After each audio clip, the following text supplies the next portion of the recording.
Karen, and I'm a yarn addict. Well, I've got the ruana, and I told y'all I would model it for you and show it to you. This, I'm going to show y'all the way this, I've got it on right. May not have the back pulled down right. Okay, this is one triangle. And see the back there? That's one side. And here's the other side at the back.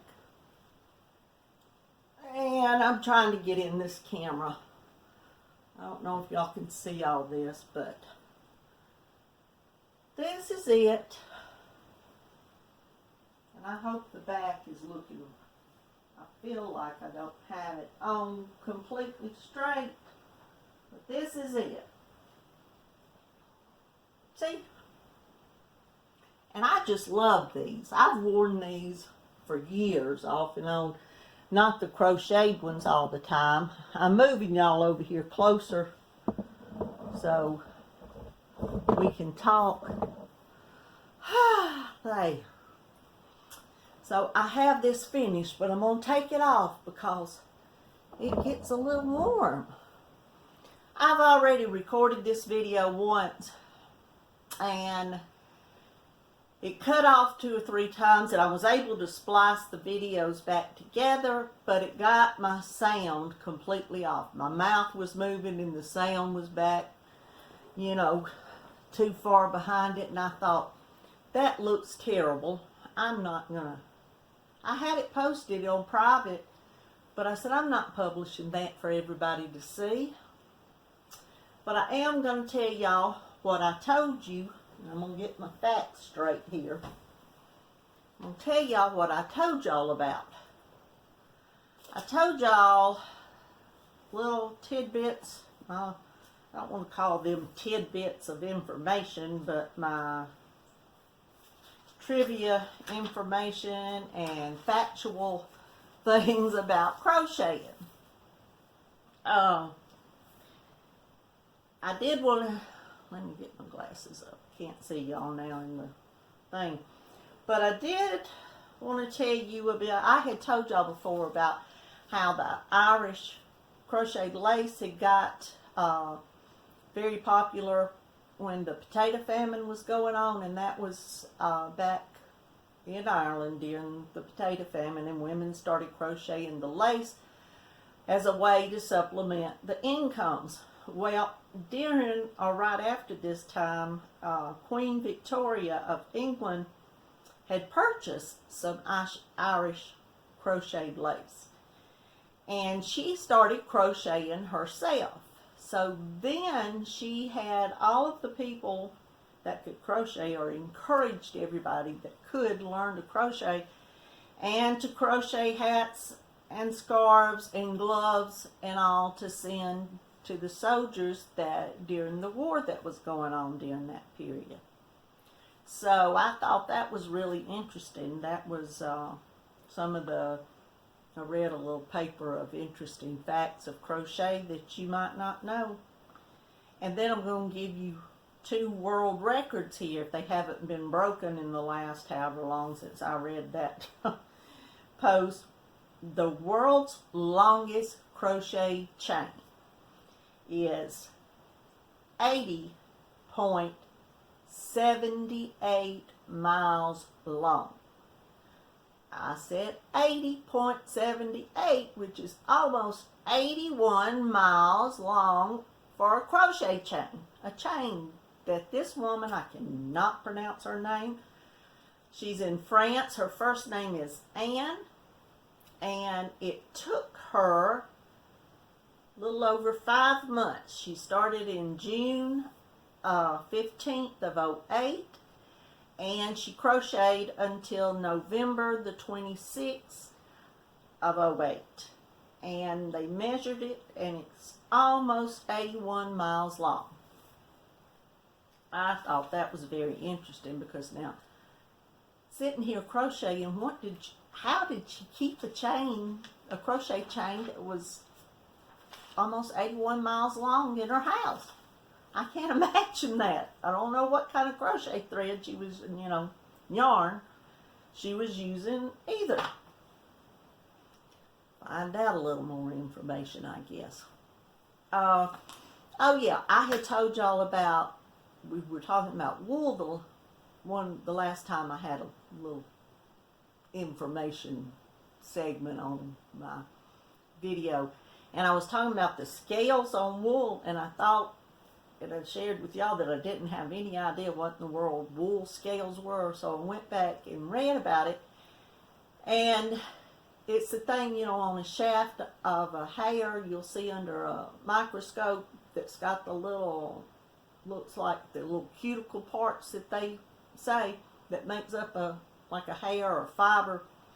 Well, on wool, evidently these cuticle scales, they call them, that go up the whole length of the fiber. I'm going like this. Fibers of wool or however long. They have the properties of being able to bind together, and that's why if you take the wool and I think it's if you put it like in hot water, if it's not been super washed, they go through the goodness. I told myself I wasn't going to get on here and do a video where I didn't know. But I get here, y'all, and my mind goes blank. I cannot think of the words that I want to say for nothing. They're in my head and I know them, but they won't come out. Anyway, in the process of after they sheared the sheep and cleaning up the wool and all like that, I watched just a thing about a farm, the way they do it, and they wash them in these big tubs. Well, if you don't do that right, and if the temperature evidently is too hot, if you get the wool will bind together and it'll make felt. And if you want to make felt, then you do it the proper way to have a piece of fabric of the felt. But it's all wool. Automatically, if you take wool that is not super washed and you put it in warm water, I believe it is, it will fail. Anyway, enough about wool. Wool's not my favorite yarn, but it's nice. I like wool. Kind of. Well, enough about the wool, like I said. I was going to tell y'all about the most crocheters crocheting in one place at one time. The world record was back in 2010, and it was at a New York Mets ball game, and there was 427 people there crocheting together, and that was at the National, Fiber Arts Association was there. Hey y'all, my grandson's here today. Cam, come over here and poke your head in. This is my youngest grandson, Cam. Cam, say hey. How y'all doing? So, I had my piece of material that I was going to show y'all, but I'm not going to get up and run over there and get it today. And he's being silly over here.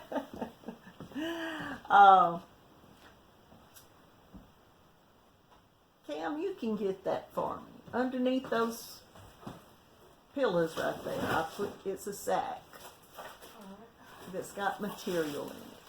Not that, that hobby, yeah, that. You had to look under everything for me. Thank you, Cam. Now, this is gonna be we're gonna take down that beach towel. I'm making a curtain out of this material. I bought it at Hobby Lobby the other day. I've made, like I told y'all at the beginning, I think, this is the end of another video because none of them has worked. And I forgot what I said in the beginning and what I hadn't said. So I'm going to try to cut out the end that messed up once again. I don't know why my audio has been getting off today, but I'm going to do my best to cut that out, and then I'm going to splice this back together, I hope. So, Cam, tell everybody bye. Shout out to Ethan Kent. Okay, he's got his friends watching his Nana. All right, see all of y'all. Love you. Oh, wait a minute. I've done this so many times, I forgot. If you haven't subscribed, go down there and mash the button and subscribe to my channel. And smash that button. And then go over there and hit that notification bell so you'll be notified when when I have a new video, and then like my video if you like it. And as always, all of y'all out there, all of y'all have to keep coming back because I'm me. I'm going to always be here. Love you all. Bye.